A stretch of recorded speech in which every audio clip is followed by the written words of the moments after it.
La Cafetera es un programa de radio que se financia gracias a las aportaciones de los oyentes. Si te gusta el periodismo que defiende y sientes que te acompaña, hazte mecenas y ayúdanos. Infórmate en radiocable.com/mecenas. Hola Resistencia, somos Ana y Pepe, somos mecenas de La Cafetera porque nos gusta el periodismo que hacéis y que defendéis, porque nos encantan las historias y las vivencias del reverendo.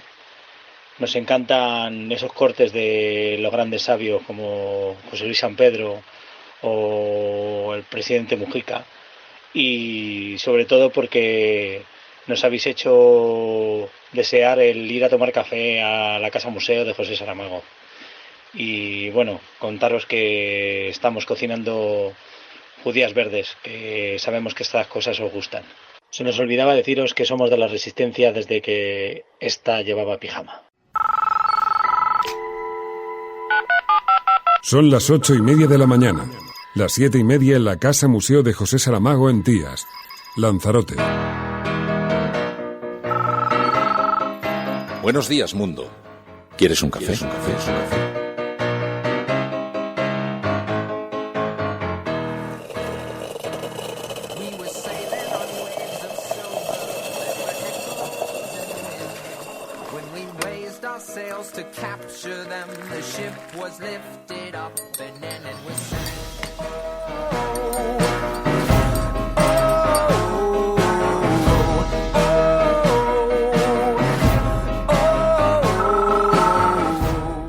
La Cafetera.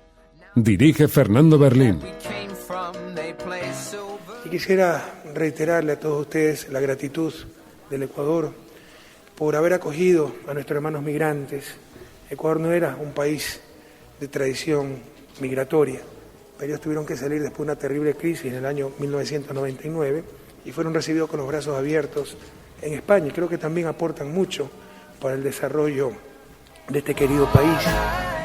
Decía Cicerón en De Oratore que la historia es la maestra de la vida, y posiblemente, como Isaac Querub también nos ha puesto de manifiesto, fue George Santayana quien mejor trajo a nuestro tiempo esa idea cuando nos dijo que aquellos pueblos que no conocen su historia están condenados a repetirla. Una parte de nuestra historia universal que no debe ser olvidada para que no se repita nunca más es el Holocausto. El Holocausto en cuya memoria y en la de sus víctimas celebramos este acto cada año. Yo creo que es compatible tener las mejores relaciones con la nueva administración norteamericana y al mismo tiempo seguir defendiendo nuestras convicciones y nuestros principios, que es que el libre mercado es muy positivo para las sociedades abiertas y que sobre todo el mundo global, la globalización, no tiene alternativa.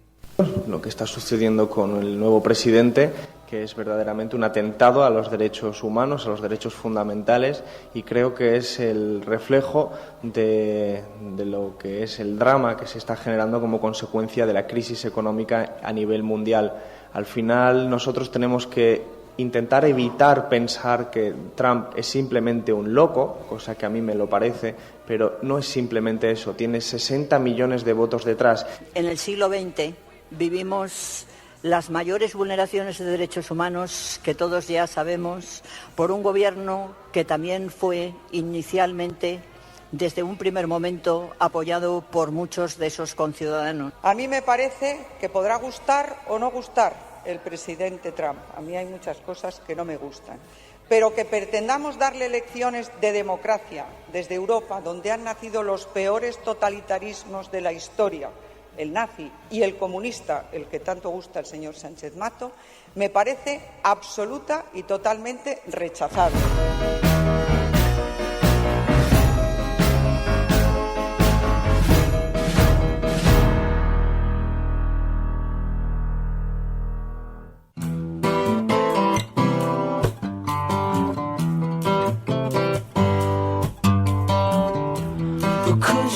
Saludos, cafetera. Muy buenos días.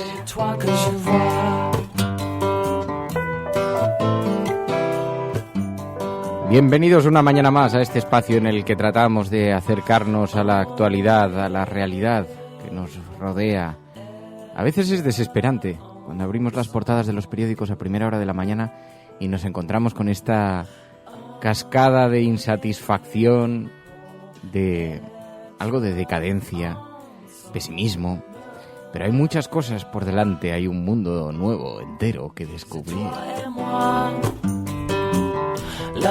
Bueno, muy buenos días a todos. Hoy estoy preparando el café mientras vosotras estáis durmiendo. Hoy es el día en el que tengo que acudir a la tele a continuación. Ya sabéis que esos días hacemos una versión cafetera express para que cuando os levantéis lo tengáis todo preparadito en el cuarto de estar, con sus croissants, su zumito de naranja, en fin, sus cositas. Hoy es el día en el que todos somos retaguardia. Así que hoy no escucharemos a María.es con la agenda cafetera, pero también debo decir que, hombre, nos gustan mucho los programas, las rutinas siempre están bien, pero de vez en cuando nos salimos de la rutina y recuperamos el pijama, ¡ay, ese pijama! Claro, hoy me puedo permitir bajar en pijama al estudio porque no tengo visita, y yo que soy un tío que guarda el decoro y las formas, pues cuando hay aquí compañía intento bajar a decentao. Hoy no. Hoy os habla un tío en pijama desde un garaje. Estás escuchando La Cafetera y si lo estás haciendo, no estás sola. No sé, puede que tú también estés en pijama. Puede que estés empezando a preparar la mañana, o puede que no, porque luego hay un montón de oyentes de la retaguardia, un montón de gente, de expatriados que nos escuchan a diferentes horas, que nos escuchan por la noche, por la tarde. Algunos de ellos mientras están haciendo footing, luego nos envían haciendo footing desde un paseo en Chicago. Y un frío Chicago, y nos envían las fotografías corriendo con el podcast en el teléfono móvil, o gente que lo escucha en el coche a través de YouTube. En fin, hay muchas formas de hacerlo. Así que muchísimas gracias a todos. Muy buenos días, bienvenidos, gracias por participar en este programa matinal en el que tratamos de reflexionar sobre nuestro pequeño mundo. Hoy tenemos muchas cosas de las que hablar. Vamos a hablar con Juancho López de Uralde, el líder de ECUO, a cuenta de lo que está ocurriendo con las nucleares.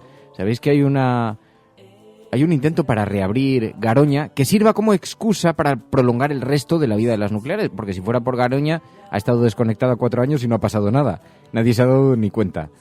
Pero si se reabriera Garoña serviría como argumento para extender la vida del resto de las nucleares. Así que, en fin, se está tratando de, a través de esta jugada, de colarnos un golazo por toda la escuadra. Le vamos a preguntar a Juan López de Uralde, como toda esta mitología que se está instalando en torno al precio de la electricidad, si es más barata con la energía nuclear, también todo esto de las tormentas. Sabéis que en los últimos días que se han estado viviendo tormentas muy importantes en España, y esto ha afectado al litoral, ha provocado numerosos daños. Así que le vamos a preguntar a Juan López de Uralde, primero por este temporal, un poquito por las consecuencias, las razones, la forma de prevenir estas consecuencias, pero vamos a hablar también con un oyente de este programa, con Berto Salesa, con Enfermero Salesa, porque resulta que lleva días dando cuenta a través de Twitter de la situación en la que se encuentran algunos pueblos en el Maestrazgo, en Aragón, pueblos que están en la sierra, que tienen muchísimas dificultades de comunicación en estos días porque han estado bloqueados por la nieve, entre otras cosas las granjas a las que no podían acceder sus propietarios, y en algunas de ellas hemos tenido conocimiento incluso de que han muerto los animales sin que pudieran acceder los propietarios de la misma. Pero como aquí solamente se mira la costa, como aquí el interior parece que se pueda abandonar a su suerte sin que suceda nada, pues nadie está prestando atención y es una situación verdaderamente grave. Así que vamos a hablar con Enfermero Salesa y vamos a hablar enseguida también con Juan López de Uralde. Estás escuchando La Cafetera y si lo estás haciendo, no estás sola. Por cierto, que he descubierto esta música, Brady Harris, Nos gusta porque de vez en cuando nos quedamos aquí en el estudio escuchando Jamendo y entonces vamos sacando nuevas canciones Creative Commons que nos van gustando para incorporarlas al programa. Si encontráis, claro, tienen que ser de un estilo parecido a este, porque luego hay gente que nos envía canciones que son muy bonitas, que nos gustan, pero intentamos disociar los gustos personales, es decir, el metal aquí, digamos que no va con el charm del programa. necesitamos una cosa así como para levantarnos por la mañana optimistas. Pero si escucháis alguna canción que os guste en Jamendo, en estas plataformas que emiten contenidos en Creative Commons, enviadnos los títulos porque nosotros los podemos incorporar también a las músicas del programa. Bueno, estás escuchando La Cafetera. Les étoiles sont là.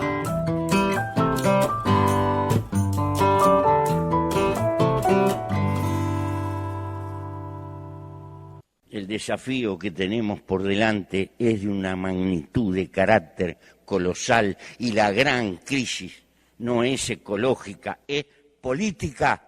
El hombre no gobierna hoy las fuerzas que ha desatado, sino que las fuerzas que ha desatado lo gobiernan al hombre.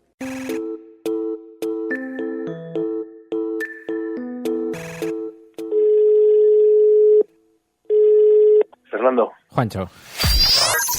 Estás escuchando La Cafetera. Juan López Duralde, muy buenas.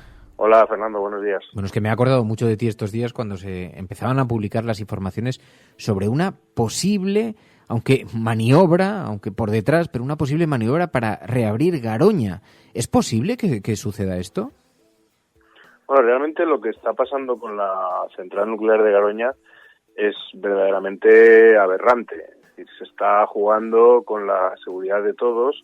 Una central que es vieja, que tiene muchísimos problemas, que lleva 4 años ya parada y, sin embargo, pues por alargar la vida del resto de las centrales nucleares, pues el Consejo de Seguridad Nuclear, un Consejo de Seguridad que está completamente en manos del Partido Popular, lo que quiere es darle permiso para que vuelva a funcionar. En definitiva, no con la idea de que funcione, pero darle permiso para que funcione a una central que sería, en caso de que se volviera a poner en marcha, pues un auténtico peligro para el medio ambiente y para las personas. Pero no había comenzado ya no el desmantelamiento, pero sí los apagados, que pareciera, en algún momento se llegó a decir que era mucho más caro ponerlo de nuevo en marcha, que no estaba en un punto ya de no retorno. Bueno, la central lleva 4 años parada y esto ya por sí mismo habla bastante de ese punto de no retorno. Es decir, una central nuclear que durante 4 años no ha aportado un solo kilovatio a la red, pues ya nos da una idea, ¿no? De hecho, el proceso de reapertura de la central se reabre por presión política del ministro Soria, cuando ya la empresa propietaria Nuclenor, que son Iberdrola y Endesa, había dejado pasar el plazo y, por lo tanto, ya efectivamente entraba en proceso de desmantelamiento. Pero entonces, por una maniobra que en su día hizo el ministro Soria, pues presiona a la empresa para que pida el permiso para reabrirla, ¿no?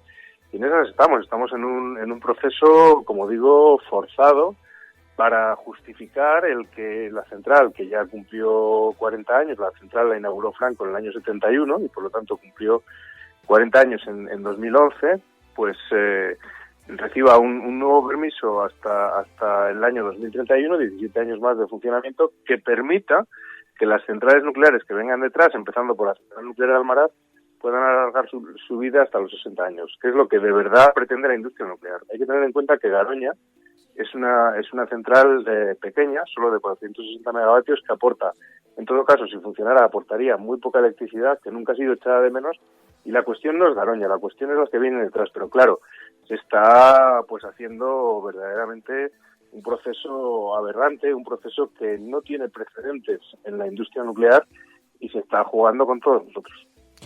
Garoña es central hermana, siempre se ha dicho central hermana gemela de la central de Fukushima, diseñadas en aquella época.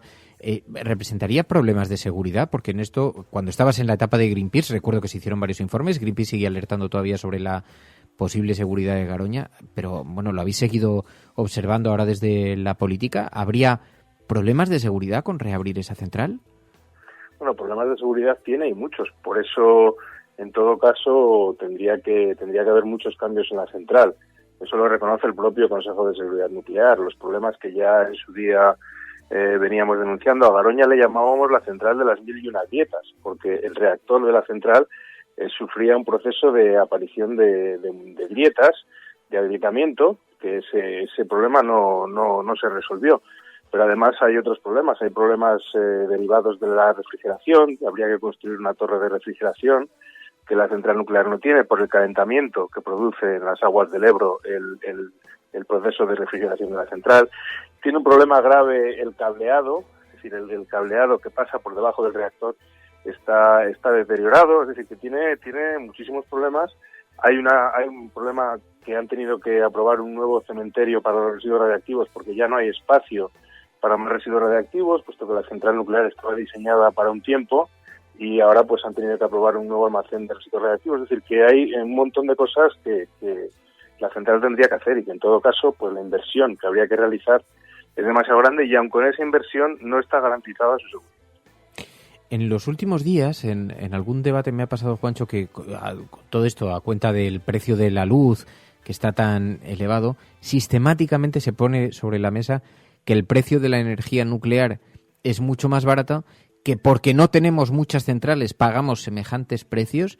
Hay mucho de mitología en este asunto, ¿no? Absolutamente. Es una paradoja que, bueno, en primer lugar, Garoña es absolutamente ajena a todo esto porque lleva, como digo, 4 años parada. Por lo tanto, no tiene absolutamente ninguna influencia en el precio de la luz. Pero, paradójicamente, una parte de la subida del precio tiene que ver con que había muchas centrales nucleares francesas paradas.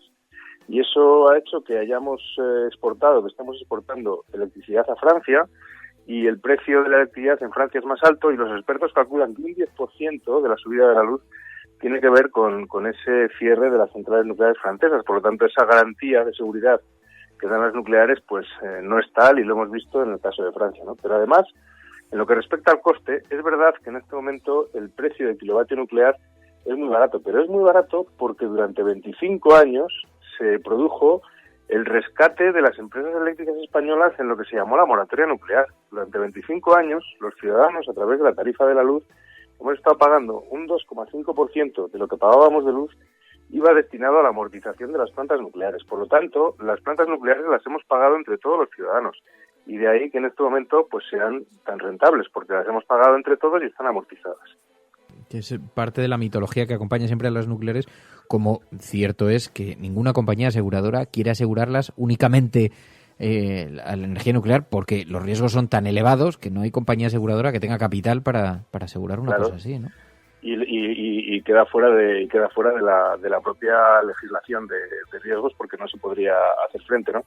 Pero el tema del rescate de las eléctricas es interesante porque es un tema que se trata muy poco, pero el primer rescate que hizo el Estado español en los años 80, como digo, fue el de las empresas eléctricas, porque se habían metido en unas inversiones nucleares a las que no podían hacer frente debido a su alto coste, y tuvo que entrar el Estado, rescatarlas a cambio del cierre de 2 proyectos, el de Valdecaballeros y el de Leponiz, y como digo, pues entre todos cubrimos ese coste de las nucleares, ¿no? Por lo tanto, hay una cuestión que cuando se habla de la nacionalización de las eléctricas, etcétera, hay una cuestión que la gente debe saber, y es que las plantas nucleares las hemos pagado entre todos, las ha pagado el Estado. Ahora las eléctricas son las que obtienen beneficio, pero las hemos pagado entre todos. Hay otro asunto por el que quería hablar contigo, porque hace unos días hemos observado los efectos del temporal en el Mediterráneo, que ha arrasado con un montón de establecimientos, con un montón de viviendas en la costa, y me llamó la atención un post que vi que publicabas en Facebook, y en el que alertabas precisamente de la forma en la que hemos estado sobreexplotando toda la costa, que termina con consecuencias como estas, ¿no? Claro, aquí en España, en la costa española, se juntan dos cuestiones, ¿no? Por un lado, que se ha construido tanto en el litoral, sobre las playas, sobre las dunas, sobre casi cualquier elemento que estuviera cerca del mar, que ahora con la situación que vivimos, con la progresiva subida del nivel del mar, con el aumento de los temporales debido al cambio climático, pues eso lógicamente empieza ya a afectar, ¿no? Entonces, el otro día precisamente preguntábamos a la ministra de Agricultura y de Medio Ambiente en su comparecencia en el Congreso, precisamente que qué iba a hacer el gobierno, porque sabemos que Francia está catalogando los edificios que en los próximos 10 años hay que derribar en el litoral, y ellos han catalogado 300 edificios. En el caso de España, con toda la construcción que hay, seguramente si no queremos entrar en situaciones catastróficas, pues habría que empezar a pensar en eliminar de la costa aquellos edificios pues que tengan mayor riesgo de ser inundados, porque hay que recordar que la subida del nivel del mar no es algo que vaya a ocurrir de repente, sino que ocurre poco a poco. Los franceses han calculado que en la costa atlántica y en la costa mediterránea francesa, el Observatorio del Litoral francés, han calculado que sube 3 milímetros al año, ¿no? Por lo tanto, eso se está produciendo ya y algo habrá que hacer para evitar una catástrofe. Juan López Duralde, muchísimas gracias, Juancho, como siempre, por atender esta llamada. Muy buenos días y mucha suerte. Gracias a ti, un abrazo. Estás escuchando La Cafetera.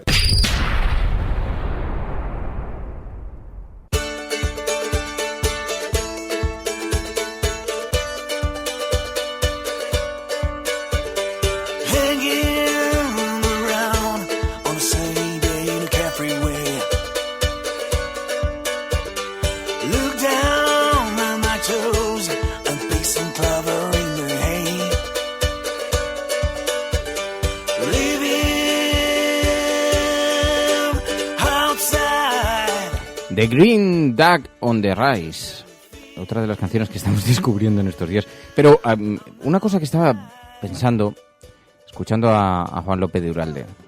Claro, porque luego, es verdad, yo ya sabéis que no he escondido nunca mis inclinaciones y yo siempre he votado ecologista. Creo en los partidos ecologistas, creo en la necesidad de una política, en el ecologismo político, y creo en la necesidad de una política que mire a nuestro alrededor, que observe el futuro, que no solamente mire hacia el pasado, sino que observe los enormes riesgos a los que se enfrenta la raza humana. Y tenemos tanto, no solamente que agradecer a los grupos ecologistas, como a Greenpeace, sino tenemos que pedir tantas disculpas, porque hemos sido objeto de tantas y tantas advertencias reiteradas, sistemáticamente, a las que hemos dado la espalda, a las que la irresponsabilidad y el cuñadismo de las que han estado burlándose durante años. Hemos escuchado al actual presidente del gobierno hacer burlas con el cambio climático, metiendo a su primo, que sí es científico, que no sabía, el primo de Rajoy. En fin, es tal indignidad, todo esto que estamos viviendo en las eléctricas, el precio de la luz, el tiempo que nos llevan avisando los grupos ecologistas de que necesariamente había que caminar en dirección a otro modelo energético, que aquí había que buscar fórmulas para incentivar, estimular la autoproducción, el autoconsumo, y hemos estado dando la espalda como si esto fuera una cuestión de melenudos, de hippies, cuando además se les ha olvidado a algunos que miraban esto desde el sesgo ideológico, se les ha olvidado de que además es toda una industria, pero independientemente de que lo fuera y que es un generador de trabajo, es que nos estaban lanzando prevenciones sobre los enormes riesgos a los que se enfrenta la raza humana. Y puede que hayamos cruzado ya el punto de no retorno. Puede que ya no podamos volver a lo que había antes. Pero todavía estamos a punto, todavía tenemos una oportunidad para detener el desastre, ¿no? Y si o somos conscientes, o va a llegar un momento, y puede que sean nuestros propios hijos, los que miren hacia adelante y no tengan futuro. Y cuando miren hacia detrás nos van a ver a nosotros. A nosotros. Estás escuchando La Cafetera.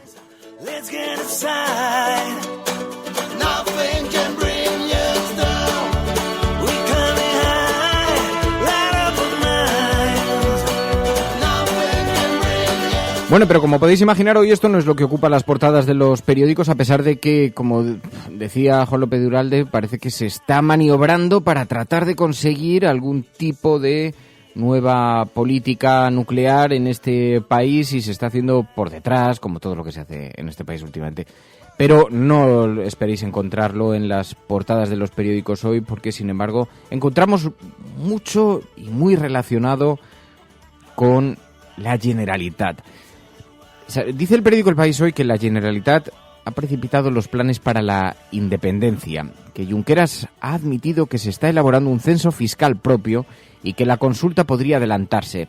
Dice la CUP que ya está el 95% de la ley de desconexión. Y el periódico El País hace un retrato, un perfil de Carles Viver, el jurista que tiene a punto la norma para romper España. Y bueno, todo esto viene a cuenta, lo sabéis, un asunto que lleva ocupando las portadas en los últimos días, de unas palabras de un juez vinculado al independentismo que lleva tiempo, el juez Vidal lleva tiempo revelando en sus conferencias, la verdad es que no sé a quién le ha sorprendido, porque llevaba meses diciendo esto mismo en un montón de conferencias por toda Cataluña, hablando de que tenían preparado una gran lista de los contribuyentes catalanes, a pesar de que, bueno, reunir estos datos es ilegal según la ley de protección de datos, y entonces él lo iba contando en las conferencias en las que participaba, diciendo que estaba todo preparado para la desconexión, que la gente tuviera cuidado, porque uno de los argumentos, es que para explicar las claves de este asunto, uno de los argumentos con los que estaba amenazando el nacionalismo español al nacionalismo catalán es que si se producía una ruptura, una desconexión, si se producía una declaración unilateral de independencia, el Estado seguiría cobrando los impuestos porque los datos fiscales los tiene el gobierno, no los tiene la Generalitat. Y además amenazaban con esto, decía, ¿qué va a hacer un ciudadano catalán al día siguiente de la desconexión? ¿Va a dejar de pagar los impuestos? Porque tendrá que arriesgarse quedará expuesto a las diferentes actuaciones jurídicas, ¿no?, que pudieran derivarse de eso. Y entonces se estaba amenazando sistemáticamente con esto. Pero ha habido un juez que está vinculado al independentismo, el juez Vidal, que ha estado participando en diversas conferencias y allí ha estado diciendo que no, que esa amenaza no sirve de nada porque ellos ya tienen elaborado un listado fiscal y que podrían desconectar, que las instituciones están preparadas para esto, etcétera, etcétera, etcétera, lo cual es ilegal. Bien, bueno, esto se ha conocido por un vídeo que ha empezado a circular y a partir de ahí se ha montado la mundial.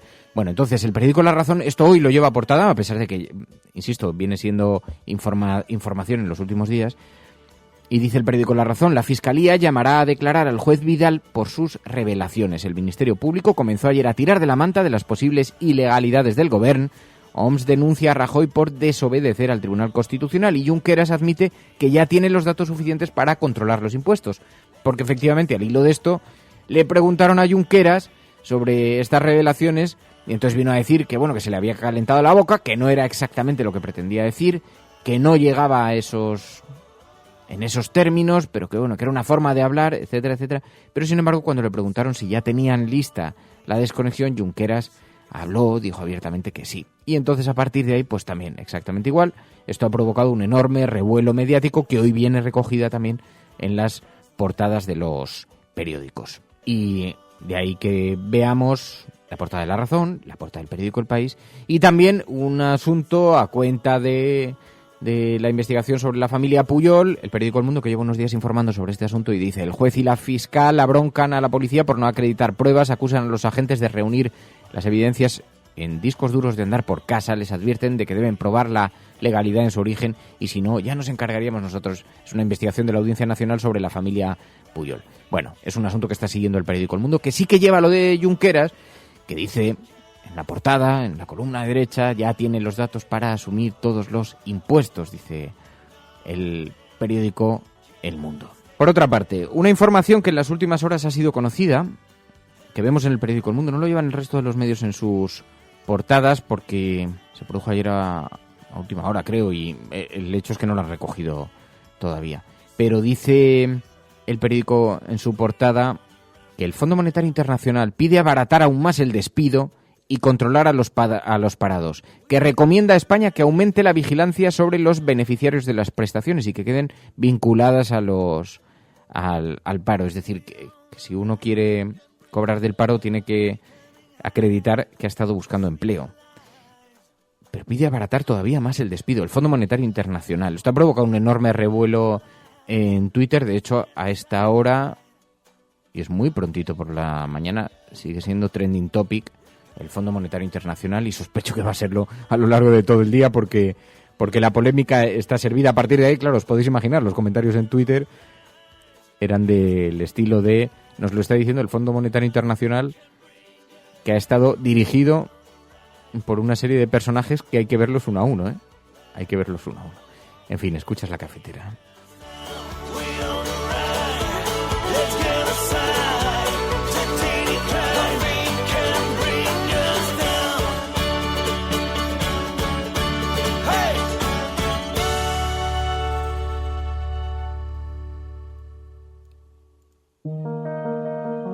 Es algo que todos sabemos de algún modo, pero que puede que nadie te haya explicado nunca.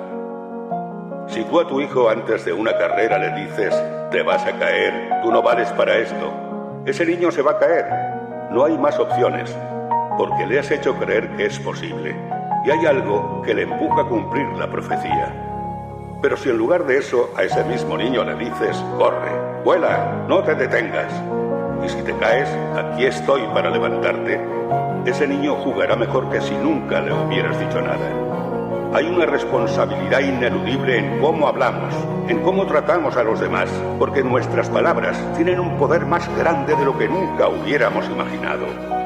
Cada día tienes la opción de cortar las alas de los demás, hablando del miedo y de la incertidumbre. O puedes dejar que tus palabras les empujen hacia sus metas, confiando en la capacidad infinita que hay dentro de todo ser humano. Se conoce como efecto Pigmalión y funciona en cualquier momento de nuestras vidas.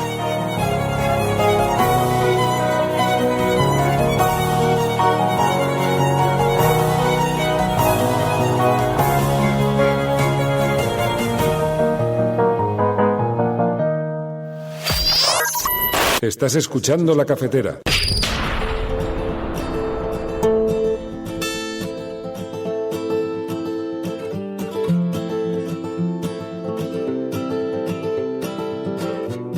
Tu colaboración es importante. Ayúdanos retuiteando la dirección de este programa. Hagamos que se nos oiga. Hagamos que se nos conozca. Radiocable.com. El audio del efecto Pigmalión está teniendo un éxito formidable en este programa porque desde que lo pusimos el primer día nos están llegando muchísimos mensajes de gente. Hay algunos psicólogos, oyentes del programa, que me están enviando documentación sobre el efecto Pigmalión y es absolutamente maravilloso. Y merece una reflexión, porque provoca interés, porque en el fondo todos sabemos que es verdad, ¿no? Más allá de los estudios científicos que hay que lo avalan. Sabéis que ya lo contamos, hubo un estudio académico, un seguimiento a un grupo de alumnos donde se experimentó con el efecto Pigmalión. Bueno, ya lo conté aquí, no lo voy a contar, pero lo resumo por si alguien no lo estaba escuchando entonces. Resulta que a un grupo de alumnos elegidos al azar, con expedientes académicos muy parecidos, a la mitad de ellos se les separó y se hizo creer a sus profesores, se les envió una nota diciendo que en una serie de pruebas que les habían efectuado, el altísimo grado de cualidades y de capacitación decía que se podía poner muchas expectativas sobre ellos porque tenían, podían cumplir objetivos muy, muy altos, ¿no? Y se les dejó durante un año trabajando. Y después, en efecto, fue por el estímulo de los profesores que habían creado el contexto de que estos estudiantes podían hacerlo, entonces presentaron unas mejoras absolutamente formidables, ¿no? Es un estudio, creo, de los años 70 o 60, pero que está muy reproducido, sí. Bueno, y a partir de ahí, pues se ha estudiado mucho también en psicología y entonces me han enviado algunos documentos muy interesantes sobre el efecto Pigmalión. El poder de la palabra, el poder de lo que se dice, de lo que se cuenta. Este poder lo conocemos bien en el programa, se conoce bien en la radio, pero lo conocéis todos perfectamente, ¿no? Más allá del efecto Pigmalión o de la forma en la que nos dirigimos a los hijos. Fijaos, esto no tiene nada que ver con la actualidad, pero me vais a permitir este paréntesis porque yo pienso mucho sobre este asunto, reflexiono mucho sobre la fuerza de las palabras para mover las emociones. Porque todo lo que consigas verbalizar, lo que construyas con palabras, tiene un efecto inmediato sobre las personas. Tú puedes tener el peor día de tu vida, Puedes estar hecho polvo. Que si te llama alguien y te dice, te acaban de tocar en la lotería 20 millones de euros, solo son palabras hasta ese momento, palabras y expectativas. Es una promesa de algo, pero son palabras. El efecto que provoca en tu cuerpo es realmente físico. Se acabó el pesimismo, de pronto te invade el optimismo, la euforia, empiezas a inyectar ahí yo no sé qué, pues serán endorfinas o yo no sé qué clase de... Pero el poder de las palabras. Y alguien, fijaos, yo conocí a un tipo, que trabajaba en Silicon Valley, que se dedicaba a la consultoría internacional y entonces había hecho muchísimo dinero, se había hecho multimillonario. Bueno, de hecho fue uno de los, para acotarlo más, fue el ministro de Economía más joven del gobierno de Salvador Allende. Le conocí y durante un tiempo tuvimos bastante relación, ¿no? Y entonces él había viajado por el mundo, después estuvo exiliado, además estuvo prisionero por el régimen de Augusto Pinochet. En fin, pasó un periplo en la cárcel bastante doloroso. Después se exilió a San Francisco y ahí, bueno, montó una consultoría de empresas y, entre otras cosas, se dedicaba pues a la consultoría a compañías y a conocer a empresas.com. Y cuando yo empezaba con Radio Cable, pues bueno, tuvimos cierto contacto y entonces en fin, me estuvieron observando la web y etcétera, les tuve que exponer, en fin, estas cosas que hacía cuando estaba en el principio de Radio Cable. Bueno, pues en uno de los viajes tuvimos bastante buena relación y una relación bastante cordial, y en uno de los viajes me contó que había estado recorriendo el mundo, observando una cosa, preguntando a diferentes personas por todo el planeta, y me decía, dice, me he tratado con algunos de los empresarios más poderosos del mundo y con gente con unas, en fin, con políticos y les he preguntado qué es lo que creéis que os hace feliz. Y entonces todos decían, haber cumplido aquellas cosas que nos hemos programado. Y me hablaba de los estados de ánimo, de la cualidad que tienen algunas personas para cambiarte el estado de ánimo, y que es una cosa que se puede entrenar. Decía, imaginaos qué herramienta, que pudieras decir, quiero estar bien, quiero estar eufórico, feliz, y que tuvieras la capacidad, y se hace a través del lenguaje de las palabras, ¿no? Y cuando escuchaba el efecto Pigmalión y todo el debate que ha derivado después de haber puesto aquí el audio y la cantidad de gente que se ha interesado por el efecto Pigmalión, me resulta bastante curioso, porque muchas veces tendemos a mirar para otro lado en cosas relacionadas con la psicología humana, con la forma de relacionarnos, con la forma de hablar, de dirigirnos a los demás, con cómo nos impactan las palabras, ¿no? Gente a la que valoramos cuando nos lanza un cariño en público, de pronto nos invade una euforia, y cuando a uno le desprecia en público a alguien a quien quiere, pues le provoca un efecto demoledor, ¿no? El poder de la palabra es verdaderamente llamativo. Bueno, el efecto Pigmalión, la cafetera.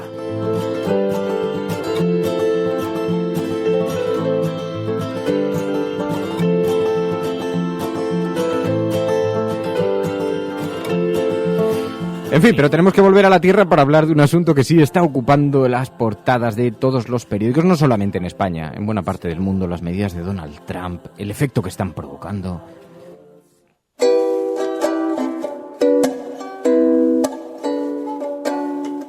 Aquí tenemos que cambiar el clima, aunque sea a través de la música del ukelele. En las últimas horas ha habido bastantes, se han posicionado públicamente bastantes líderes políticos muy críticos con la gestión de Donald Trump. Bueno, de hecho, políticos, gente del mundo de la cultura. Hemos escuchado, por ejemplo, a Bruce Springsteen, que en un concierto dijo: América es una nación de inmigrantes y todas estas normas antidemocráticas y antiamericanas que se están poniendo en marcha, estamos en contra de ellas, decía Bruce Springsteen parando el concierto.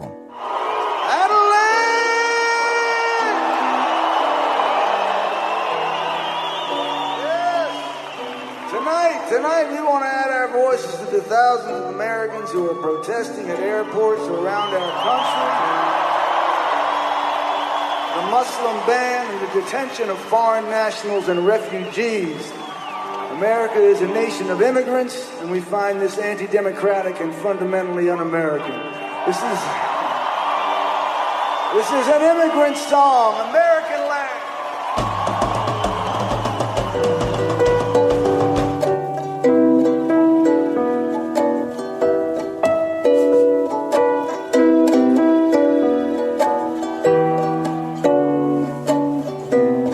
Pero esto ha llegado a un punto en el que incluso hemos visto declaraciones ni más ni menos que de Arnold Schwarzenegger, que también sobre este asunto de la inmigración, de los recortes en las políticas de refugiados, de aceptar refugiados en Estados Unidos, Arnold Schwarzenegger, que no se caracteriza precisamente por ser un progresista, dice, es una locura y esto es estúpido. Ha llegado a decir Arnold Schwarzenegger, que está teniendo una gran repercusión mundial sus palabras.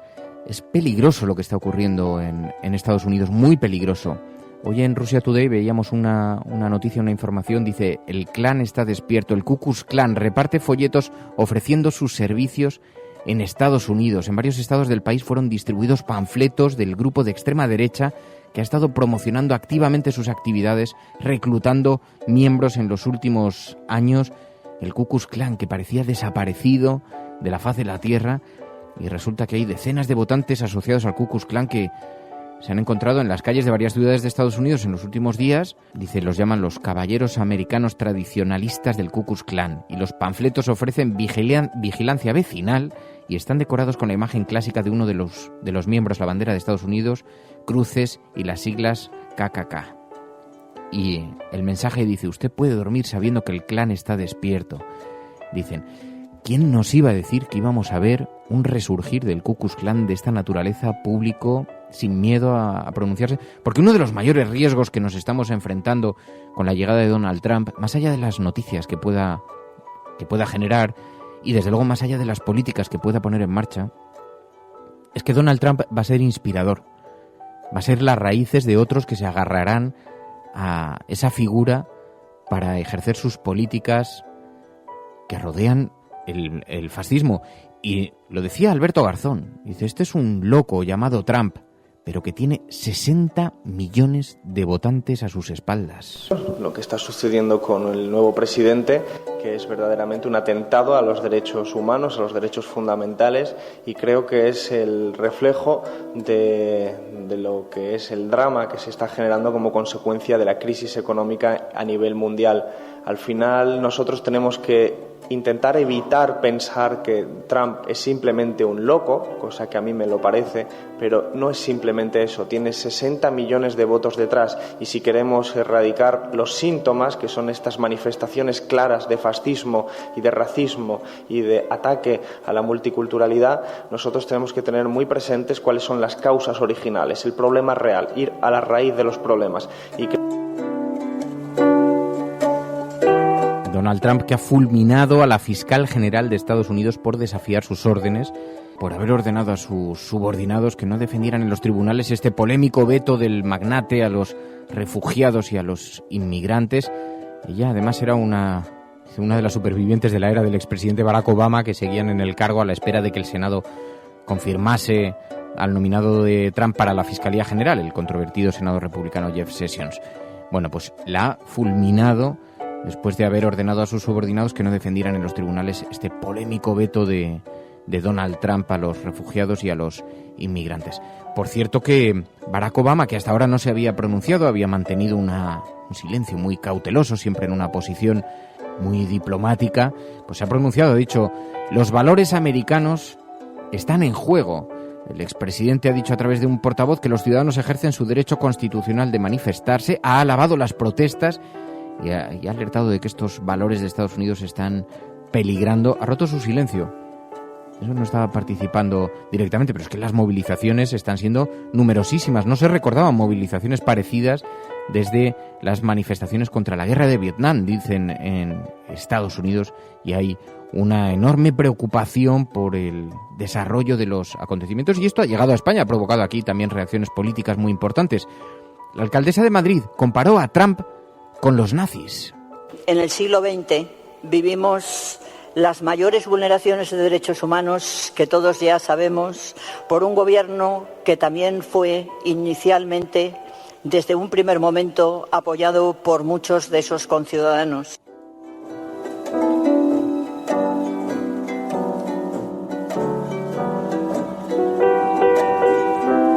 Esto le ha parecido terrorífico a Esperanza Aguirre. Ha dicho que no somos nadie para dar lecciones a Trump de democracia.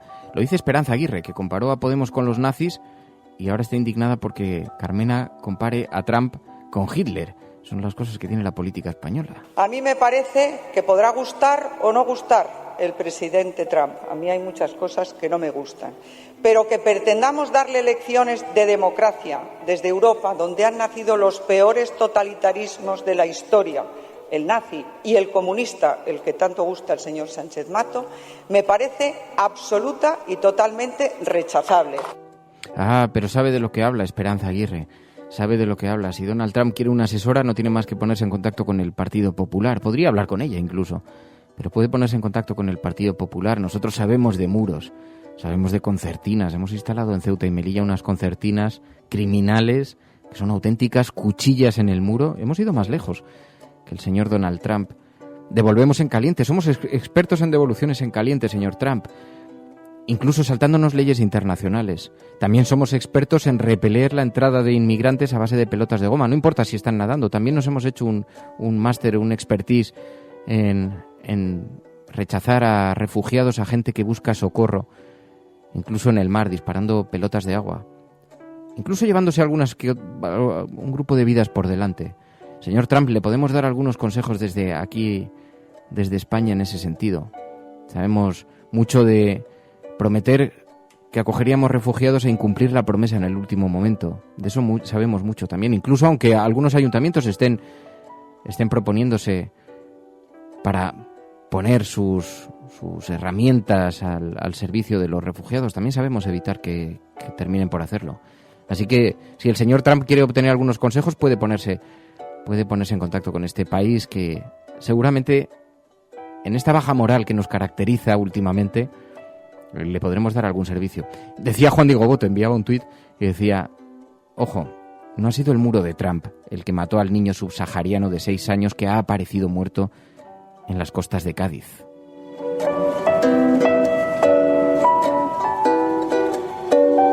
Así que lecciones democráticas, decía Esperanza Aguirre, las justas. Lecciones democráticas algunas podemos dar.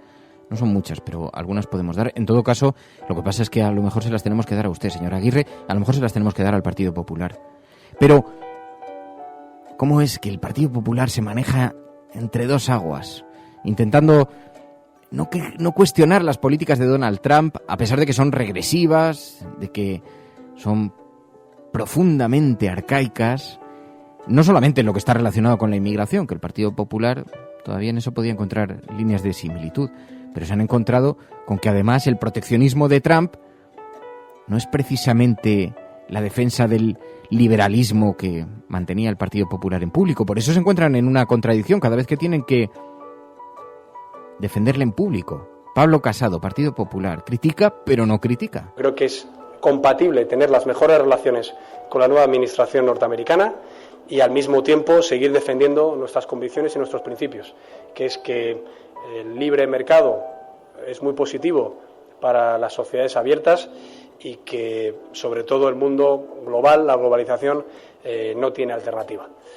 Ahora bien, como todas estas decisiones que ha tomado la administración americana se tienen que desarrollar, algunas de ellas también están ahora pues siendo contestadas por parte de la administración judicial, lo que podemos decir es que confiamos plenamente en los Estados Unidos de América, porque en toda su historia de democracia, la democracia más antigua que conocemos, siempre ha tenido un sistema de balances y de pesos que han hecho que durante toda su historia hayan gobernado siempre sistemas democráticos, homologables y que en términos generales han sido muy positivos, no solo para su país y sus compatriotas, sino también para sus aliados. Así que el Partido Popular entrega sus esperanzas a la confianza de que los contrapesos frenen a quien dicen que están en contra, pero no están en contra, que están a favor, pero no del todo. Y confían en el sistema de contrapesos, ¿para qué? Para algo. No se sabe muy bien para qué, pero el sistema de contrapesos, cuidado.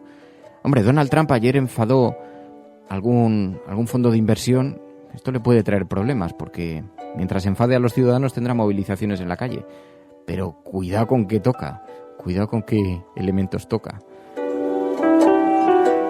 Pero vivimos en un mundo muy hipócrita, en un mundo de contrastes, en un mundo en el que, en un país en el que un ministro de Justicia se permite homenajear a las víctimas del Holocausto y no se les hubiera pasado por la cabeza hacer un homenaje similar a las víctimas del franquismo. Decía Cicerón de Oratore que la historia es la maestra de la vida y posiblemente, como Isaac Kerub también nos ha puesto de manifiesto, fue George Santayana quien mejor trajo a nuestro tiempo esa idea cuando nos dijo que aquellos pueblos que no conocen su historia están condenados a repetirla. Una parte de nuestra historia universal que no debe ser olvidada para que no se repita nunca más es el Holocausto. El Holocausto en cuya memoria y en la de sus víctimas celebramos este acto cada año. Fue Fue en la conmemoración oficial del Día del Holocausto, un acto donde estuvieron muy presentes las advertencias contra el auge de los populismos, del racismo, de la xenofobia. Decían, conocer y recordar el Holocausto es mucho más que un mero ejercicio de memoria histórica. El Holocausto, aquí en este país también ha vivido un Holocausto que nunca ha sido reconocido, sin embargo, ¿no? Claro, es que hay heridas que se pueden reabrir, heridas que no se deben reabrir. Esta falsa moral, ¿no? Bueno, y mientras estamos viviendo este complejo mundo, esta situación, ayer también Rafael Correa estuvo de visita por España.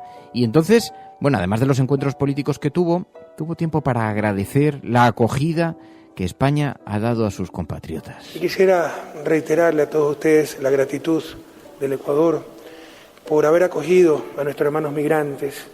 Ecuador no era un país de tradición migratoria. Ellos tuvieron que salir después de una terrible crisis en el año 1999 y fueron recibidos con los brazos abiertos en España. Y creo que también aportan mucho para el desarrollo de este querido país.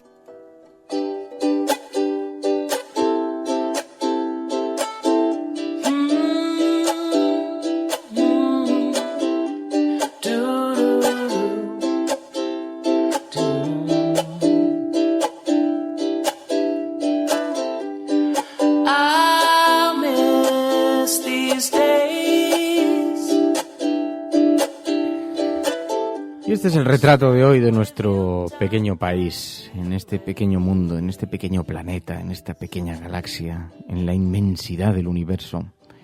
Claro, cuando uno lo mira desde esa perspectiva, se da cuenta de lo pequeños que pueden llegar a ser algunos problemas, pero lo importante que son en nuestras vidas. Os decía al principio del programa, tenemos una deuda pendiente con las regiones que se están despoblando, regiones del interior a las que se está desatendiendo los medios de comunicación, pero se está desatendiendo desde las instituciones.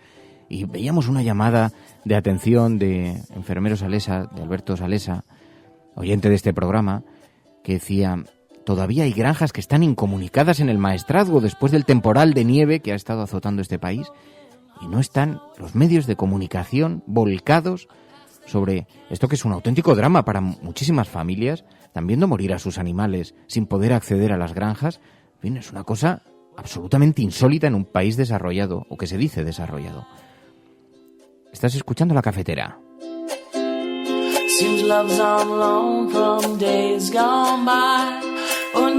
La Cafetera es un programa de radio que se financia gracias a las aportaciones de los oyentes. Si te gusta el periodismo que defiende y sientes que te acompaña, hazte mecenas y ayúdanos.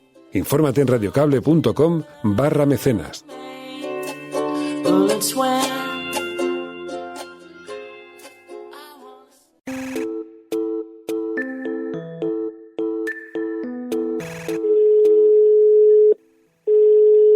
Alberto.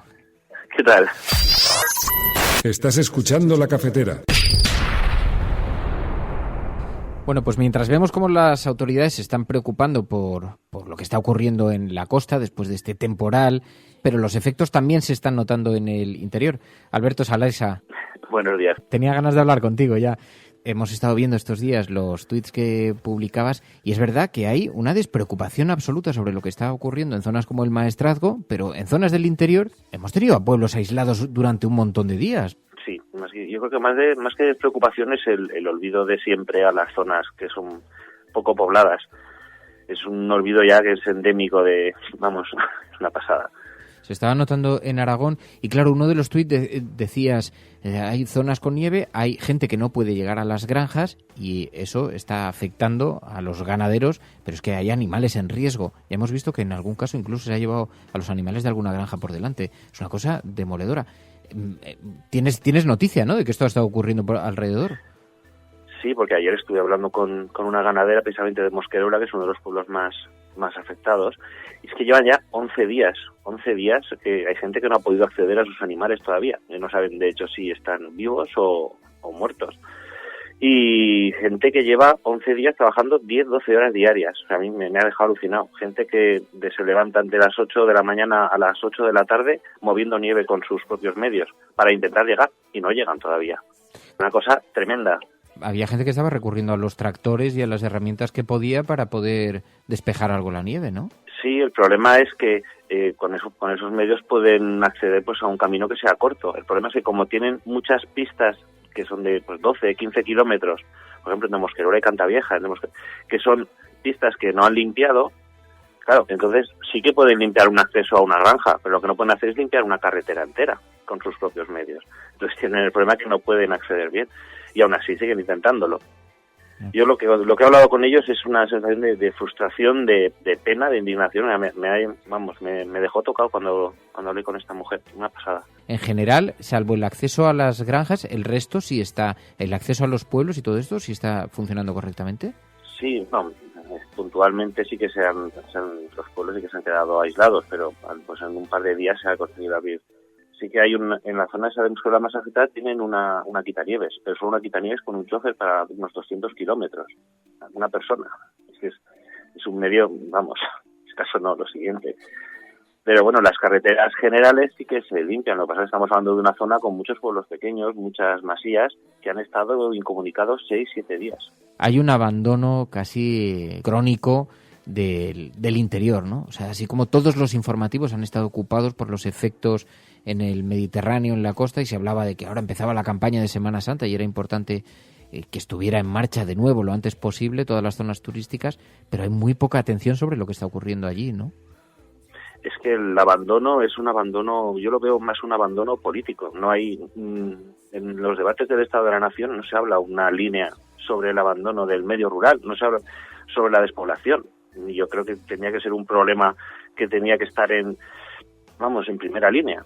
Porque es que, me parece increíble que de los 4 partidos políticos que tenemos ahora mismo en España, los más importantes, solamente Podemos ha incorporado de una forma específica y concreta el desarrollo rural como estrategia en una economía sostenible, pero los otros es que ni lo tocan. Así, porque esto se nota en la vida se va notando, ¿esa despoblación está parada o sigue creciendo? Sigue creciendo, sí, yo creo que es casi irreversible ya, porque no hay un movimiento político para que se pueda corregir. Esta despoblación yo la veo inexorable. Sí, tenemos la población más envejecida, la gente se sigue marchando. Ahora con la crisis que podías decir, pues a lo mejor la gente vuelve a los pueblos. No, es que no sé cuál es la solución, porque la solución yo la veo casi imposible. Yo la única solución que veo es un cambio de políticas, pero tiene que ser un cambio de política a nivel estatal o incluso europeo. Lo que no podemos hacer es parches con comunidades autónomas. En todo caso, lo que sí que os está dejando son unas estampas maravillosas, porque las imágenes que estoy viendo son una auténtica preciosidad, ¿no? Que es el contraste de la vida. El paisaje es muy bonito, pero supongo que con los que he hablado no les parece está tan muy normal, ¿no? La cosa está mejorando. A partir de hoy que ya las temperaturas han subido, la cosa está mejorando. Pero han sido 11 o 12 días. Es una salvajada. Alberto Salesa, enfermero Salesa, muchísimas gracias. Un abrazo. A ti, Fernando. Gracias. Estás escuchando La Cafetera.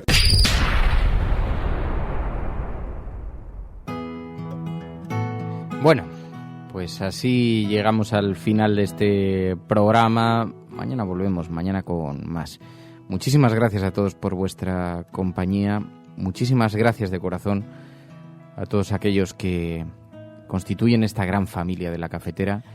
Muchas gracias también a quienes lo hacéis posible, os habéis convertido en mecenas, y también a Pablo, a José Domingo, a Tony, a Ricardo, que se han hecho mecenas precisamente esta noche del programa, y se lo agradecemos de verdad de corazón, que ayuden a que este programa sea una realidad cada día y que podamos también mirar hacia el futuro con proyectos y con posibilidades. Por cierto, hemos enviado una encuesta a los mecenas para ver qué cosas les parecía del programa, qué opiniones tenían, y han salido algunas conclusiones verdaderamente interesantes. Ya iremos dando cuenta a lo largo de los próximos días, cuando las podamos analizar todas ellas, vayamos viendo un poco cuáles son las conclusiones. En fin. Bueno, muchísimas gracias a todos. Os dejamos. Muy interesante hoy el programa de Carne Cruda. Ahora, a continuación, van a hablar de siniestralidad laboral. Dice, nadie hablará de los muertos, con Javier Gallego. Ahora, a continuación, os invitamos a que que os conectéis. Bueno, muchísimas gracias a todos. Mañana volvemos. Adiós, disfrutad, que lo paséis bien.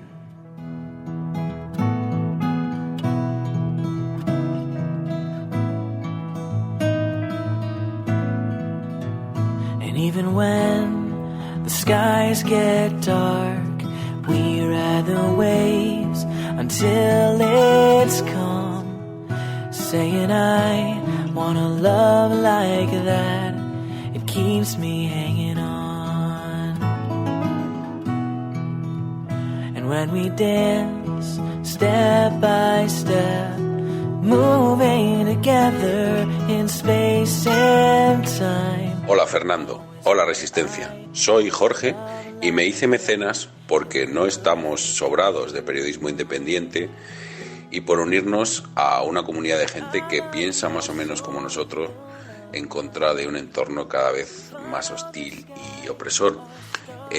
Os mandamos un saludo desde Lanzarote, la balsa de piedra en la que Saramago navegó hasta sus últimos días y en la que ya podemos decir como él que no es nuestra tierra pero es tierra mía.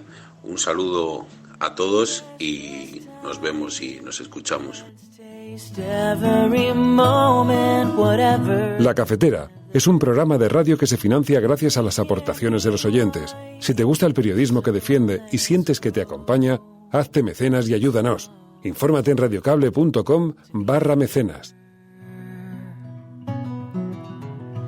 And our children, years from now, they'll see the way you look at me, and they'll say, I wanna love like that.